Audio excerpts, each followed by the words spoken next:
find that it's possible to have a sangha, to have an ashram of pure devotees chanting 64 rounds a day, without politics, without coercion, without anybody having to be unhappy or to be pushed into anything or to be put upon or any of that. We simply won't do it. We don't want to go there. We want everybody to be happy. So the people who come here are the people who are very serious and who really want to reach the highest level of love of God. And all other devotees who aren't ready for that, well, that's okay. You can stay at home and chant as much as you can, and then give support to the other students who are willing to sacrifice and who are willing to dedicate themselves. Okay? Because this is the gate. You see? There is a gateway, a dimensional gateway between the material world and the spiritual world. And what is it? Full engagement in devotional service. Not just chanting 8 or 10 hours a day or whatever, but full engagement 24 hours a day in Krishna's devotional service. And by this engagement, one's material karma is completely destroyed. It's stated in Vedanta Sutra, also in Bhagavad Gita, that the person who dedicates their full energy to devotional service overcomes all their material karma, and their work and their activities merges completely into transcendence. Well, what does this mean? This means that they work, but their work does not produce any result. Or it only produces a spiritual result, no material result. But then somebody might say, well, if you reach a place where your karma is all destroyed, then wouldn't you just leave your body? Give up your body and go to the spiritual world or whatever? And the answer is no. Because all the karma is destroyed except for the karma that is due to fructify in the present lifetime. Remember we talked last week about 4 different kinds of souls. Some go to the heavenly planets by the path of the sun and serve the demigods. And others who are less qualified, they go by the path of the moon and they serve the forefathers. And those who are sinful, they go to the planet of Yamaraj, and then they go to the hellish planets. And these 3 kinds of souls come back again into the material world. They come down through the rain, go into the plants, then they're eaten by different living entities, and then they take birth in those living entities' families. But the 4th kind of soul, who has developed Krishna consciousness, transcendental love, bhakti, prema, they go to the spiritual world.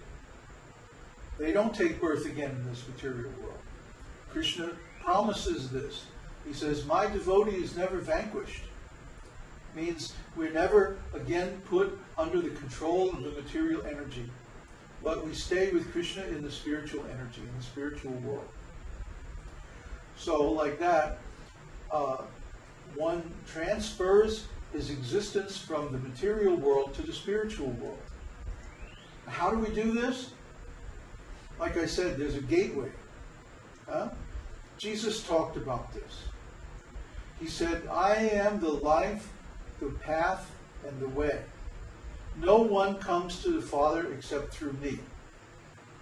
Now, if we accept that Jesus is an incarnation of Lord Brahmā, then this is literally true. He's the life. It means the life of transcendental knowledge. Because the Guru gives the instructions by which the Chela becomes enlightened.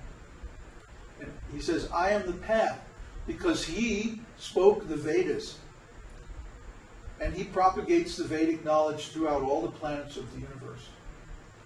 So he's the path. And he's the light. He's giving guidance. He is the supreme truth. the incarnation of the Vedic knowledge. So in that way, the guru is the gate, because the guru comes in disciplic succession from Lord Brahma. Our sampradaya, the Brahma, Madhva, Gaudiya sampradaya, comes from Lord Brahma. So we have all this knowledge, and the Brahma sampradaya is known as a literary sampradaya. We write so many books about this Vedic science because our original mentor, Lord Brahma, he spoke the original Vedas within this universe. The Vedas are eternal. They're not a product of material nature. Rather, they're revealed by the Lord within the heart of Lord Brahma after he meditates for 10,000 years as demigods in the beginning of creation. Lord Vishnu is lying down in the Garbhodaka ocean, Garbhodakashaya Vishnu.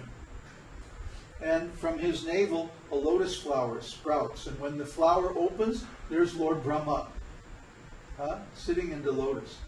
And at first, he can't see the Lord. He can't see anything because there's no light. There's only the dark shell of the universe with the Garbhodaka ocean filling half of it. And the Lord is lying down in the bottom, but Brahma can't see him. So Brahma is trying to figure out what to do. And then he hears the Lord tell him, Ta Pa. Ta Pa. That means austerity. What is that austerity? He begins to meditate. Tries to understand, what is the source of my existence? What is the purpose of my existence? Where am I? Who am I? What is this place? These are the questions that exercise all of us. And the Vedas give the answer. So in Brahma's case, there were no books, of course. So after he had pleased the Lord by his meditation, somebody oil that chicken. Sounds like it's stuck. When he achieved enlightenment by the Lord's grace, the Lord revealed everything to him.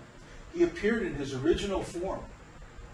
And then he spoke the 4 important verses of Srimad Bhagavatam, where he gave the whole teaching of the Vedas in a nutshell. And you could read these. They're in the 2nd canto. He says, Brahma, this whole material world is my creation. If you see anything without relationship to me, know that this is my external energy, that reflection which appears in darkness. And then he said, Brahma, before this universe is created, only I exist. And everything you see during the creation is actually only myself. And after this creation is withdrawn, only I remain. You should take up this science of devotional service, which means activities in relationship to me, and engaging this energy of the material world in my service, according to the instructions that I've revealed in your heart. And you should take it up carefully. Carefully means without making offenses. So, if we follow in the footsteps of Lord Brahma, then we also can pass through this gate. Did you ever see the cover of my book, Search for the Absolute Truth? Uddhava, if you can, put that up on the share. It shows there's a square kind of thing, which is a tantric symbol for sacrifice. It's a symbol for the sacrificial altar. And through the middle of this thing is what looks like a road. And the road has 3 gates on it. It has gateways. And then at the end of the road, there's like a galaxy, the center of the galaxy with all this light, effulgence coming out. And of course, if you look at it one way, it looks like a road. If you look at it another way, you see that it's a pyramid, and the 3 gates are at the 3 levels at the opening, in the middle, and at the top. And this is a symbol for the 3 levels of devotional service. In the beginning is called Kṛṣṇa Adhikari. Kṛṣṇa Adhikari means basically a neophyte. They have some attraction for devotional service, but they don't really understand the philosophy. They don't really know how to purify themselves from the offenses of material consciousness. Ah, there it is. Very nice. This is neophyte devotee, or Kṛṣṇa Adhikari. And they're also called external devotees. Why is that? Because they're still basically functioning according to the materialistic concept of life. So we call this the esoteric